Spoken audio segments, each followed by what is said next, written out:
ಮುಖ್ಯಮಂತ್ರಿ ಸಿದ್ದರಾಮಯ್ಯ ಅವರಿಗೆ ಮುಡಾ ಮಂಡಿ ಬಿಸಿ ಹೆಚ್ಚಾಗಿದೆ. ಹತ್ತಾರು ಟೆನ್ಷನ್. ಒಂದ್ ಕಡೆ ಹೈಕೋರ್ಟ್ ತಮ್ಮ ಅರ್ಜಿಯನ್ನ ವಜಾ ಮಾಡಿದ್ದು, ಮತ್ತೊಂದು ಕಡೆ ಜನಪ್ರತಿನಿಧಿಗಳ ನ್ಯಾಯಾಲಯ ಪ್ರಕರಣಕ್ಕೆ ಸಂಬಂಧಪಟ್ಟ ಹಾಗೆ ಎಫ್ಐಆರ್ ದಾಖಲು ಮಾಡುವುದಕ್ಕೆ ಸೂಚನೆಯನ್ನ ಕೊಟ್ಟಿತ್ತು. ಎಫ್ಐಆರ್ನ ಭೀತಿ ಒಂದ್ ಕಡೆ ಆದ್ರೆ ಮತ್ತೊಂದು ಕಡೆ ವಿಪಕ್ಷದವರಿಂದ ಪ್ರತಿಭಟನೆ, ರಾಜೀನಾಮೆಗೆ ಒತ್ತಾಯ. ಇದೆಲ್ಲದರ ಮಧ್ಯೆ ಕಾಡ್ತಾ ಇದೆ ಸಿಎಂಗೆ ಸಿಬಿಐ ಎಂಟ್ರಿಯ ಭೀತಿ. ಸಂಪುಟ ಸಭೆಯಲ್ಲಿ ಸಿಎಂಗೆ ಸುರಕ್ಷಾ ಕವಚವೊಂದು ರೆಡಿಯಾಗಿದೆ. ರಾಜ್ಯದಲ್ಲಿ ಸಿಬಿಐ ಮುಕ್ತ ತನಿಖೆಗೆ ಇದ್ದಂಥ ಅವಕಾಶವನ್ನ ವಾಪಸ್ ಪಡೆಯಲಾಗಿದೆ. ಓಪನ್ ಕನ್ಸೆಂಟ್ ನ ವಾಪಸ್ ಪಡೆಯುವಂತಹ ಕೆಲಸವನ್ನ ರಾಜ್ಯ ಸಚಿವ ಸಂಪುಟ ಸಭೆಯಲ್ಲಿ ತೆಗೆದುಕೊಳ್ಳಲಾಗಿದೆ. ಸಂಪುಟ ಸಭೆಯಲ್ಲಿ ಸಿಬಿಐಗೆ ತನಿಖೆ ಮಾಡುವುದಕ್ಕೆ ಇದ್ದಂತಹ ಮುಕ್ತ ಅವಕಾಶ, ಓಪನ್ ಕನ್ಸೆಂಟ್ ನ ವಾಪಸ್ ಪಡೆಯುವಂತಹ ಕೆಲಸವನ್ನ ರಾಜ್ಯ ಸಚಿವ ಸಂಪುಟ ಸಭೆ ಮಾಡಿದೆ. ಮುಖ್ಯಮಂತ್ರಿಗಳಿಗೆ ಇದ್ದಂಥ ಭೀತಿ ಅದರಿಂದ ದೂರ ಆಯ್ತಾ? ಹಾಗಾದ್ರೆ ಸಿಎಂಗೆ ಕ್ಯಾಬಿನೆಟ್ನಲ್ಲಿ ತೆಗೆದುಕೊಂಡಂತಹ ಈ ನಿರ್ಧಾರ ಸುರಕ್ಷಾ ಕವಚಾನ? ಸಿಬಿಐ ನೇರ ಪ್ರವೇಶಕ್ಕೆ ಬ್ರೇಕ್ ಹಾಕುವಂತಹ ಕೆಲಸವನ್ನ ರಾಜ್ಯ ಸರ್ಕಾರ ಮಾಡಿದೆ.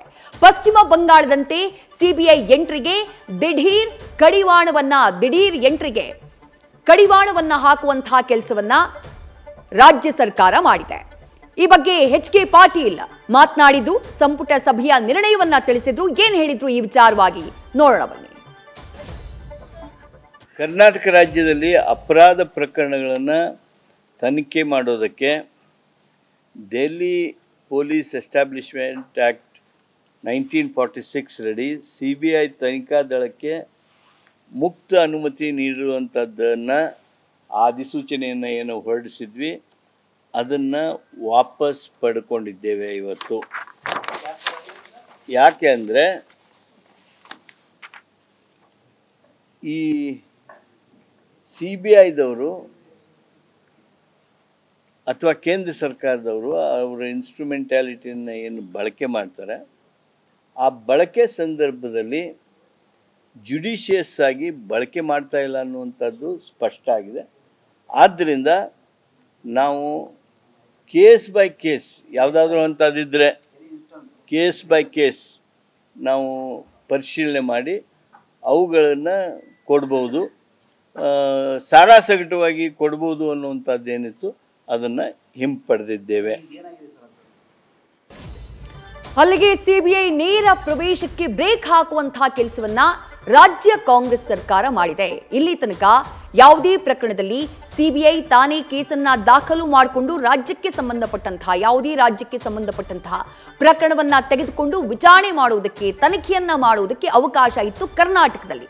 ಆದರೆ ಕರ್ನಾಟಕ ಸರ್ಕಾರ ಈಗ ಆ ಅನುಮತಿಯನ್ನ ತೆಗೆದುಹಾಕಿದೆ, ಅದನ್ನ ವಾಪಸ್ ಪಡೆಯುವಂತಹ ಕೆಲಸವನ್ನ ಮಾಡಿದೆ.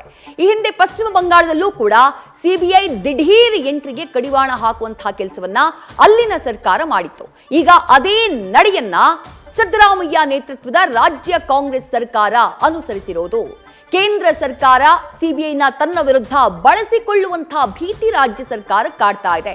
ಎಚ್.ಕೆ. ಪಾಟೀಲ್ ಅದನ್ನೇ ಹೇಳ್ತಾ ಇದ್ರು. ನಮಗೆ ಅನುಮಾನ ಇದೆ, ಸಿಬಿಐ ಅಂದ್ರೆ ಕೇಂದ್ರ ಸರ್ಕಾರದ ಅಧೀನದಲ್ಲಿ ಬರುವಂತಹ ಸಂಸ್ಥೆ, ತನಿಖಾ ಸಂಸ್ಥೆ, ಅದನ್ನ ಬಳಸಿಕೊಂಡು ದ್ವೇಷದ ರಾಜಕಾರಣ ಮಾಡುವಂತಹ ಭೀತಿ, ದುರ್ಬಳಕೆ ಮಾಡಿಕೊಳ್ಳುವಂತಹ ಭೀತಿ ನಮಗೆ ಕಾಡ್ತಾ ಇದೆ. ಹಾಗಾಗಿ ಸಿಬಿಐ ತನಿಖೆಗೆ ಇದ್ದಂತಹ ಓಪನ್ ಕನ್ಸೆಂಟ್ ನ ವಾಪಸ್ ಪಡೆಯುವಂತಹ ನಿರ್ಧಾರವನ್ನ ನಾವು ಮಾಡಿದ್ದೀವಿ ಅಂತ ಹೇಳಿ ಎಚ್.ಕೆ. ಪಾಟೀಲ್ ಹೇಳಿದ್ರು. ಸಿಎಂ ಹಾಗೆ ಸಚಿವರ ವಿರುದ್ಧ ಕೇಂದ್ರ ಸರ್ಕಾರ ಸಿಬಿಐನ ಬಳಸಿಕೊಳ್ಳಬಹುದು, ದುರ್ಬಳಕೆ ಮಾಡಿಕೊಳ್ಳಬಹುದು ಅನ್ನುವಂಥ ಆತಂಕ ರಾಜ್ಯ ಸರ್ಕಾರದ್ದು. ಹಾಗಾಗಿ ಇನ್ಮುಂದೆ ರಾಜ್ಯ ಸರ್ಕಾರದ ಅನುಮತಿ ಇಲ್ಲದೆ ಸಿಬಿಐ ರಾಜ್ಯದ ವ್ಯಾಪ್ತಿಗೆ ಒಳಪಡುವಂತಹ ಯಾವುದೇ ಪ್ರಕರಣವನ್ನ ವಿಚಾರಣೆ ಮಾಡುವಂತಿಲ್ಲ, ಯಾವುದೇ ಪ್ರಕರಣದ ತನಿಖೆ ಮಾಡುವಂತಿಲ್ಲ. ಪ್ರಯರ್ ಪರ್ಮಿಷನ್ ತೆಗೆದುಕೊಳ್ಳಲೇಬೇಕು ಸಿಬಿಐ ರಾಜ್ಯಕ್ಕೆ ಸಂಬಂಧಪಟ್ಟಂತಹ ಪ್ರಕರಣಗಳನ್ನ ತನಿಖೆ ಮಾಡುವಂತಹ ಸಂದರ್ಭದಲ್ಲಿ. ಈ ಮೂಲಕ ಕೇಂದ್ರ ಸರ್ಕಾರಕ್ಕೆ ರಾಜ್ಯ ಕಾಂಗ್ರೆಸ್ ಸರ್ಕಾರ ಟಕ್ಕರ್ನ ಕೊಡುವಂತಹ ಕೆಲಸವನ್ನ ಮಾಡಿದೆ. 2005 ಸಿಬಿಐ ಮುಕ್ತ ತನಿಖೆಗೆ ಜನರಲ್ ಕನ್ಸೆಂಟ್ ನ ನೀಡಲಾಗಿತ್ತು. 2005ರಲ್ಲಿ ಈ ಮುಕ್ತ ಅನುಮತಿಯನ್ನ ನೀಡಿದ್ದು 2005ರಲ್ಲಿ. ಸಿಬಿಐ ವ್ಯಾಪ್ತಿಗೆ ಒಳಪಡುವಂತಹ ಕೇಸ್ನ ತನಿಖೆ ಮಾಡುವುದಕ್ಕೆ ಸಿಬಿಐಗೆ ಅವಕಾಶ ಆಯಿತು.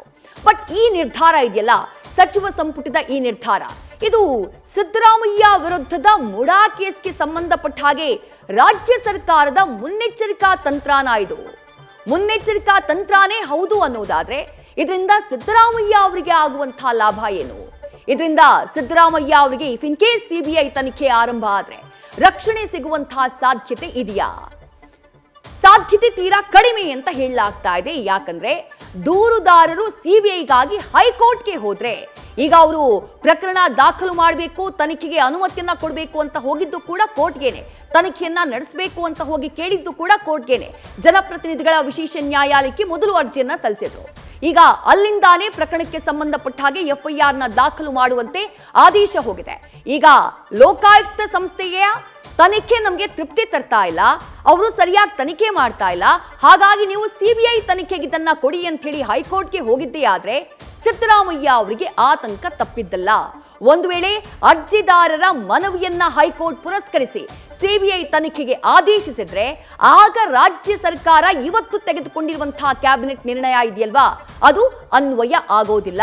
ಹಾಗಾಗಿ ಸಿಎಂಗೆ ಈ ನಿರ್ಧಾರ, ಇವತ್ತು ಸಚಿವ ಸಂಪುಟ ಸಭೆಯಲ್ಲಿ ತೆಗೆದುಕೊಂಡಂತಹ ನಿರ್ಧಾರ ಸುರಕ್ಷಾ ಕವಚ ಆಗುತ್ತಾ ಅಂತ ಕೇಳಿದ್ರೆ ಬಹುತೇಕ ಇಲ್ಲ ಅನ್ನುವಂತಹ ವಿಶ್ಲೇಷಣೆ ಕೇಳಿಬರ್ತಾ ಇದೆ. ಆದ್ರೆ ಬೇರೆ ಬೇರೆ ಪ್ರಕರಣಗಳಲ್ಲಿ, ಅದು ಸಚಿವರಿಗೆ ಸಂಬಂಧಪಟ್ಟಂತಹ, ಶಾಸಕರಿಗೆ ಸಂಬಂಧಪಟ್ಟಂತಹ ಪ್ರಕರಣಗಳಲ್ಲಿ ನೇರವಾಗಿ ಸಿಬಿಐ ಎಂಟ್ರಿ ಆಗೋದನ್ನ ತಡೆಯೋದಕ್ಕೆ ಈಗ ರಾಜ್ಯ ಸರ್ಕಾರ ಮುಂದಾಗಿದೆ. ಆ ಕಾರಣಕ್ಕಾಗಿನೇ ಇವತ್ತಿನ ಸಚಿವ ಸಂಪುಟ ಸಭೆಯಲ್ಲಿ ಸಿಬಿಐ ತನಿಖೆಗೆ ಇದ್ದಂತಹ ಆ ಓಪನ್ ಕನ್ಸೆಂಟ್, ಆ ಮುಕ್ತ ಅನುಮತಿ ಏನಿದೆ ಅದನ್ನ ವಾಪಸ್ ಪಡೆಯುವಂತಹ ಕೆಲಸವನ್ನ ರಾಜ್ಯ ಸರ್ಕಾರ ಮಾಡಿದೆ. ನ್ಯೂಸ್ ಫಸ್ಟ್ ನಿರ್ಭೀತಿಯಿಂದ ನಿಮ್ಮ ಪರವಾಗಿ.